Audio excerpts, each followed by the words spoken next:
All right, everybody. Well, you are indeed in for a treat with our next speaker here on Pitch a Pod Pitch. Uh,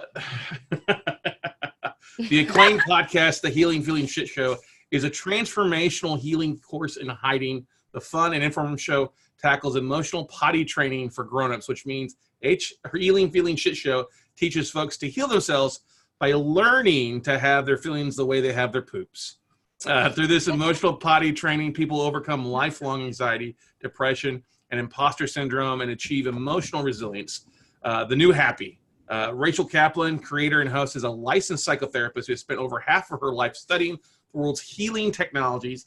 Season 1 is the streamlined offering of the most effective and crucial healing skills. Season 2 builds on this foundational understanding with interviews with healing experts in life unscripted therapy. Join the feelings movement. Get involved now. And we are honored to have Rachel Kaplan joining us on Pitch a Pod Pitch here. What is going on, Rachel? Well, first of all, does that mean they didn't see my noodle dance? They did, yeah. Everybody, let's all noodle together. That's right. And we met originally in Tampa about a year ago. It was funny. There was a group of us at dinner at a table after a podcasting event, and you were not feeling ill. You didn't make it down for the event, but you're sitting there on the sidelines, like watching all of us podcasters have fun. We're like, hey, come on, get in this year. And you joined in the fun and was one of the big ringleaders, right? Well, actually, you invited me in. It wasn't that I was sick. It was that I didn't sleep that night because I missed my flight. And so I was up all night. I was coming in hot to that event.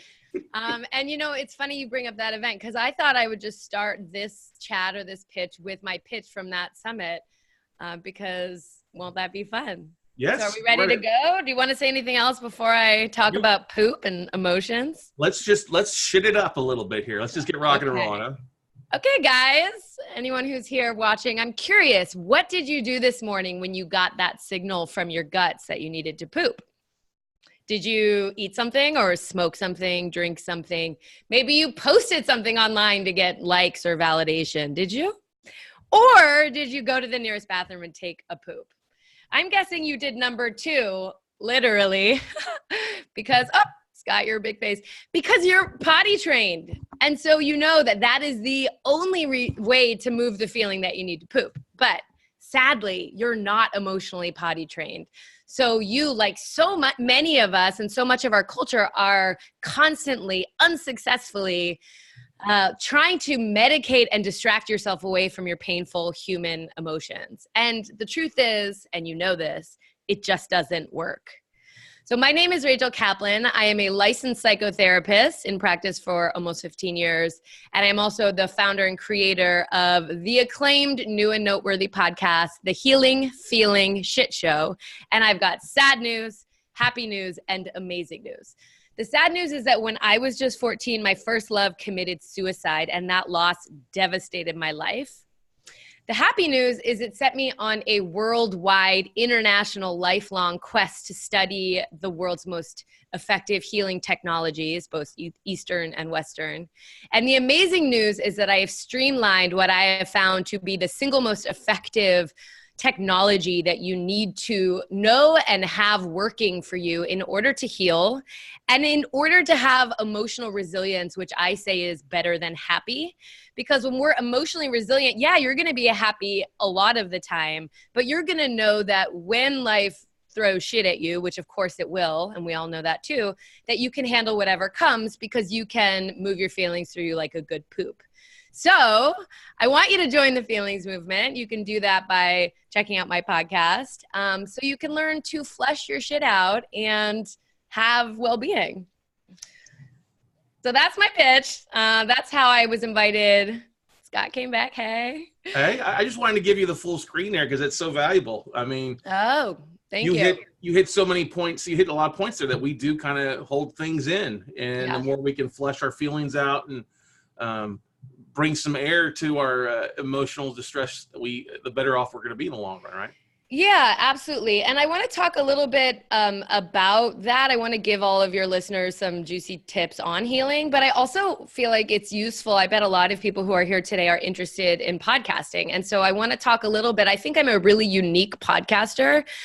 First of all, I have been live for almost a year. I'm 2 weeks out of a year from when I launched, which means I'm also 2 weeks to the day out from turning 40. So that's one tip is if you're going to launch a podcast, do it on your birthday because Facebook will put your name on everyone's page. And that is useful when you're begging people or, just gently requesting people to download your show. So we're at 11 months. I'm at 115,000 downloads and I'm in 111 countries. I was highlighted by iTunes for the entire 8 weeks that I was eligible for New and Noteworthy in all of my categories. I mean, it would pop in and out, but pretty much consistently I was featured.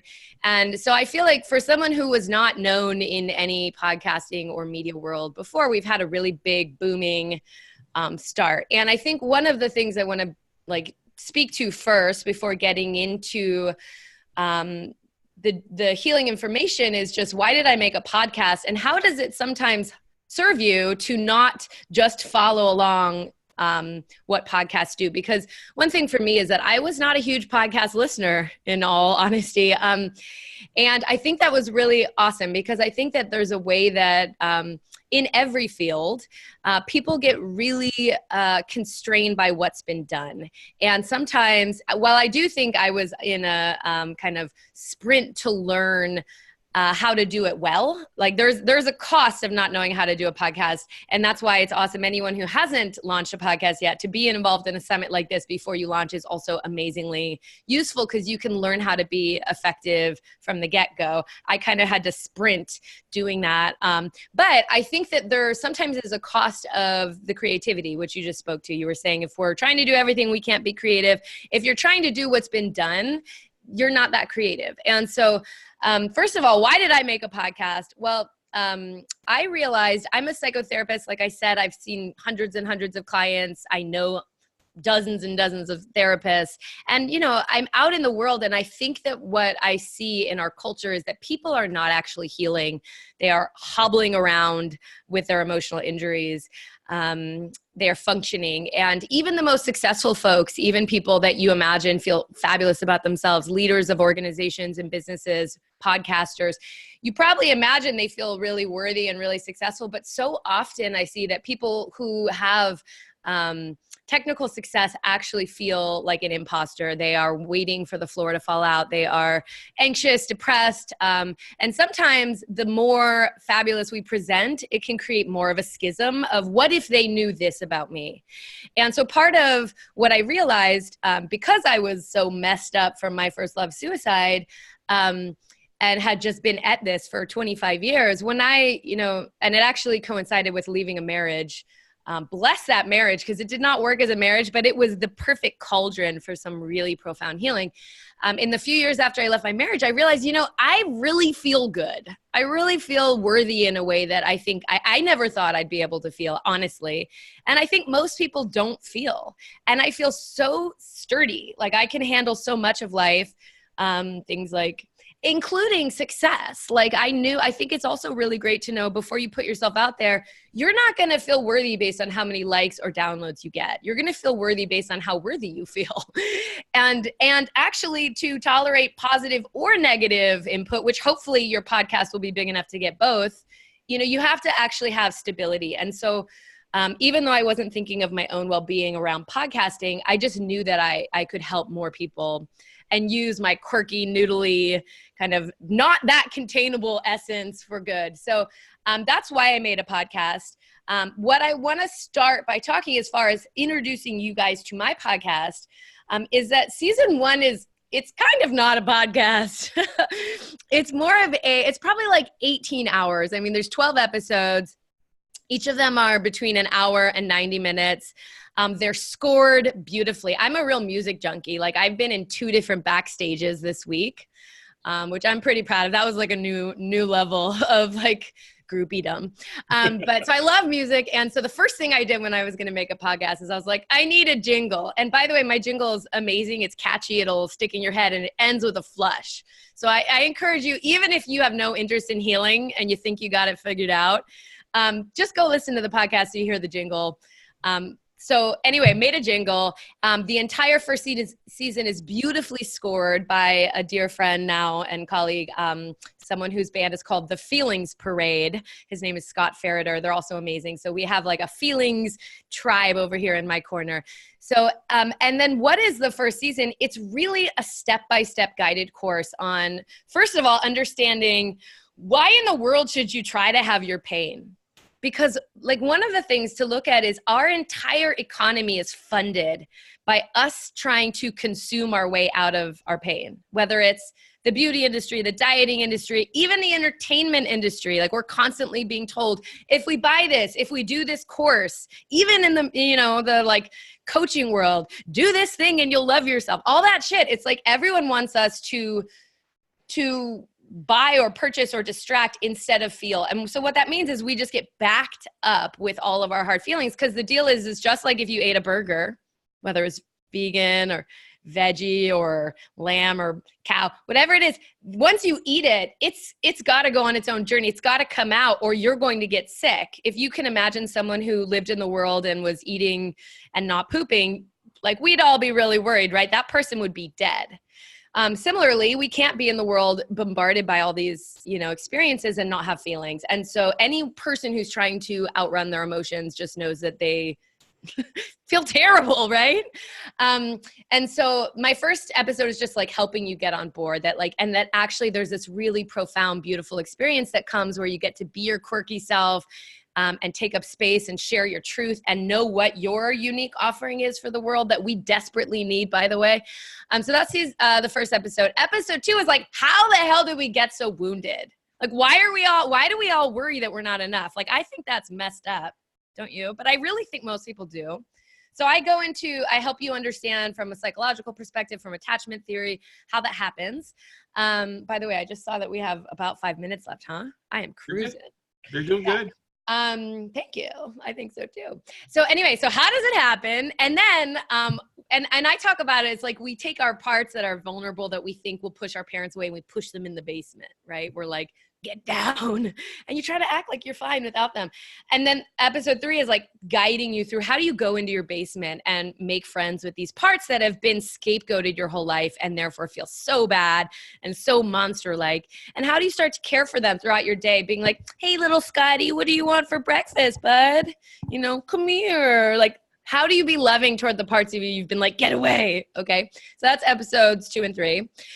Episode 4 is a memoir narrative that will make you cry. If you can listen to it and not cry, A, you're a sociopath. B, you should call me. I'll give you something for free because you're a sociopath.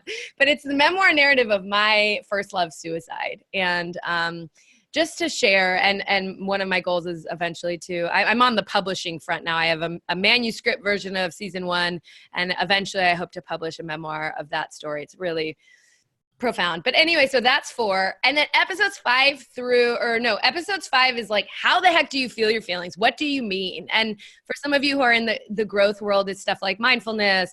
How do you move your awareness into your body? How do you find that when you're numb? How about if you're crying all day, every day, and nothing's good is happening? Some of you might be like, Rachel, I'm a cry baby. I just cry all the time. I feel terrible still. I can help you with that too. Episode 6 is like, this all sounded so easy. What? So that's troubleshooting, how you actually have your feelings. And then episode 7 through 9, each break down an individual emotion. So we do anger, sadness, fear, and shame. And I help you understand what's up with that feeling, how do you move it? And each of those episodes have live unscripted therapy with someone where their issue correlated to that emotion. Episode 11 is, what do 2 potty trained grownups look like in a relationship? Which is interesting. Because if you're not potty trained, your relationship's going to be a shit show and not the fun kind. And then episode 12 is like, okay, now you're having your feelings. What happens when you realize you hate your job and your wife? Like, you have problems now. So what do you do? How do you navigate through the changes that can come from this? So if you go through this process, even without any assistance from me, without giving me $1 or a cent, you have the possibility of having what like tons of listeners from around the country are telling me, and globe really, but that is better than any therapy they've had. And I'm not surprised, because honestly, the therapeutic industry is phoning it in with a B-. So that's season 1. I recommend it. If you want to know where to start, and I'll remind you of this at the end, which I know we're close to, you go to yourcorewound.com, which is a quiz that I created after I went to the New Media Summit and was like, quizzes, yes. 600 people have taken the quiz here. And if you just answer the questions, yourcorewound.com, it will help you know where to start. And I will send you the episode and some tips and a little video of me in my apartment, sharing with you where, what emotion you have in excess that you should start with. So I just briefly want to speak to season 2 before we close, which is that after that, I decided to, I was like, I am a podcast. I wanted staying power. I wanted to expand the community of the shit show. And so I have done, when I take a break in 2 weeks at the end of season 2, there will be 57 episodes total. So we did about 50 episodes in season 2. And so this is where I interviewed all kinds of healing experts from I actually have a panel of therapists. I have astrologers, chiropractors, body workers. We've got a men's episode. We've got a women and rites of passage episode. We've got so many sex episodes, 2. We've got a transgender and gender panel. We have, just tons of different voices on healing. And then there's about 8 unscripted, full-blown, 45 to hour minute therapy sessions that I've done. So you can voyeur on other people's therapy, which people say is actually profoundly useful. And that's been a ton of fun. And we're taking a pause right now because I feel my mission and the best use of my life is to really get the content of season 1 out. And like I said, I wrote a book. And I'm in the process of shopping for agents. By the way, does anyone know an agent that has enough courage to actually get behind a book that talks about poop? I want to call it emotional potty training for grownups. I think we'll have you talk with Tracy Hazard, who would probably be the best point to go with. But Rachel, you've done a great job. So much great stuff on your show. Some great nuggets there as well. And yourcorewound.com. That's the best way to get involved. And healingfeelingshitshow.com. It's a pleasure to talk to you. It turns out I got a lot to say. You got a lot to say. And that's great. That's why we want to listen to the podcast, everybody. Thanks, Rachel. I appreciate it. Yeah, you're welcome. Thanks for having me. Yeah, we'll see you later. That was awesome. All right.